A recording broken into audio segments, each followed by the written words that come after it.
Katika tutorial leo nataka nikufundishe namna unaweza ukatrack kitu chochote kile kwa kutumia Adobe After Effects. So kabla hatujaenda kwenye tutorial, kuna vitu vya kuconsider. Kitu cha kwanza kabisa ni ujue ni wapi una track kitu chako. Sasa mimi nenda kukitrack kwenye mkono. Kitu cha pili, lazima uwe na tracking points. Tracking points tunamaanisha kwamba kwa mfano mimi kwenye mkono nina hiki kidude kama kipete ambacho kinaenda kunisaidia kutrack kitu changu kwenye After Effects kwa urahisi zaidi. So without wasting time guys, tuende kwenye tutorial. So guys, ukishakuwa kwenye After Effect kama hivi, tunaenda kutengeneza sasa ile composition yetu. Kwa hiyo uta select hiyo clip, utaileta mpaka kwenye timeline hapa, utaidrag, utaiachia, itakutengenezea composition kama hivi. Kwa hiyo hapa kinachofuata sasa ni kutrim ile clip yetu, ku select pale ambapo tunataka hii effect itokee. Kwa hiyo for my case mpaka hapa it's enough.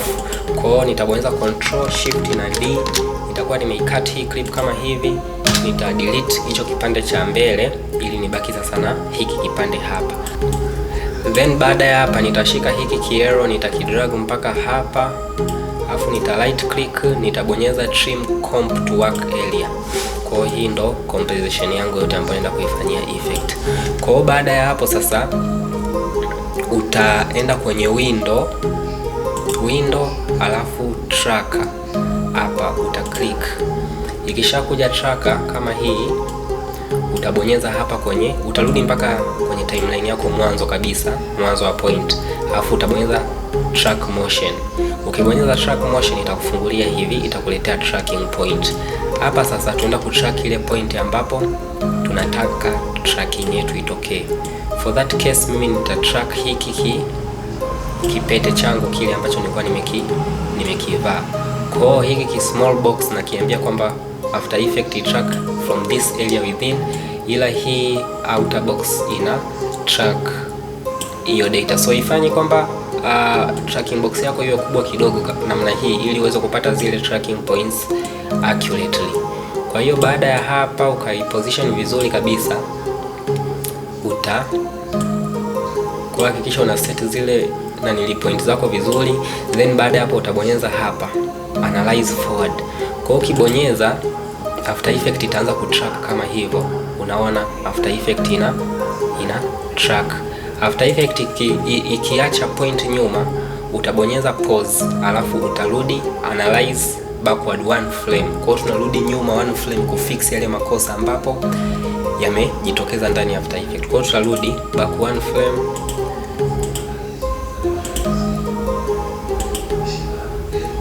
mpaka hapa, then tunaweka sasa ile point yetu ni hapa, then tunaendelea kwenda forward, adjust point yetu. Unaweza ukaenda forward frame kwa frame ili uwe accurate. Kwa hiyo utabonyeza one frame forward, hii utaiweka hapa one frame forward. Kwa hiyo guys, tracking ikiwa iko vizuri itaenda tu straight direct, lakini for this case tunaona After Effect haiko accurate. Kwa hiyo nita track frame by frame, lakini sometimes waga ina track vizuri kabisa kutokana na the way ulivyo shoot video yako na mazingira mengine ya wakati wa kushoot. Kwa hiyo nita analyze forward.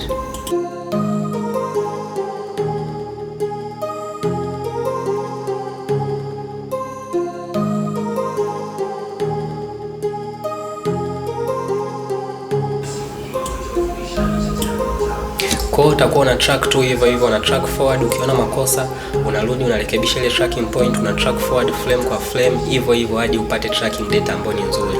Cha muhimu sio kumaliza guys, cha muhimu ni kupata tracking data nzuri.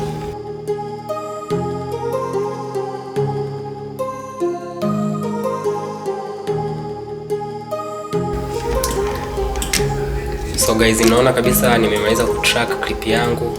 Tracking point ipo kabisa ipo kwenye frame zozote.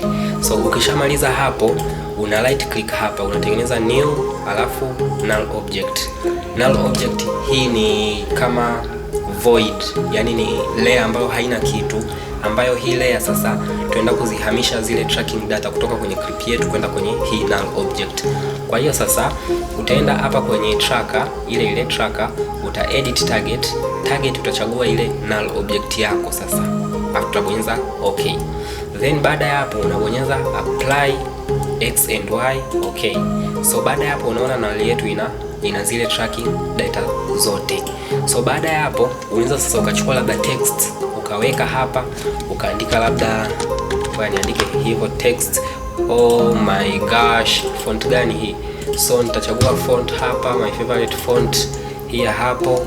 Then hii text nitaikuza scale hivyo, nitaiwekea rangi ya white au tuache tu ile dark blue, some sort of kind like that.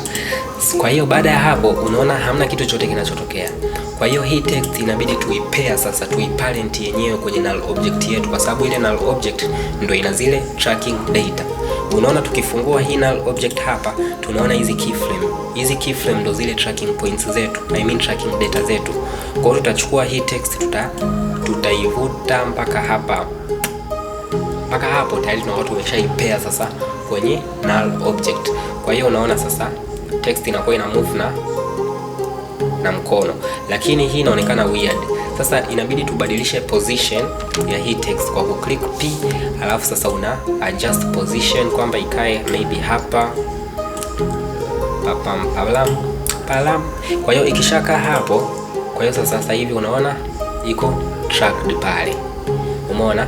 Kwa hiyo baada ya hapo sasa unaweza ukaturn kitu kinaitwa motion blur. Kwa hiyo uta click hapa toggle switches kama hauoni hizi option, then uta click motion blur hapa, then na motion blur ya comp nzima. Kwa hiyo sasa hivi ukiplay kunakuwa na realism, yani umeona kuna motion blur. Kwa hiyo unaweza ukatrack kitu chochote kile. Kwa mfano tunaweza tukaimport labda logo tukaiweka hapa. Kwa hiyo nitazima hii text yangu, alafu hii logo nitabonyeza S kuiscale chini mpaka hivyo, nitabonyeza P kuiposition hapo, then nitaichukua na kuiparent kwenye null object. Pia nitaiwekea motion blur kama hivyo. Kwa hiyo unaona sasa hivi ina move na logo yetu, umeona. So guys, kama umeenjoy hii tutorial hakikisha kwamba umesubscribe. Pia naombeni at least nipate likes 100 kwenye hii video. Kama unataka kujifunza namna ya kuedit video kwa kutumia Adobe Premiere Pro, nina full playlist hapa. Hakikisha kwamba umeicheck kwa sababu nimefundisha in deep from beginner to pro. I'll see you guys on the next video.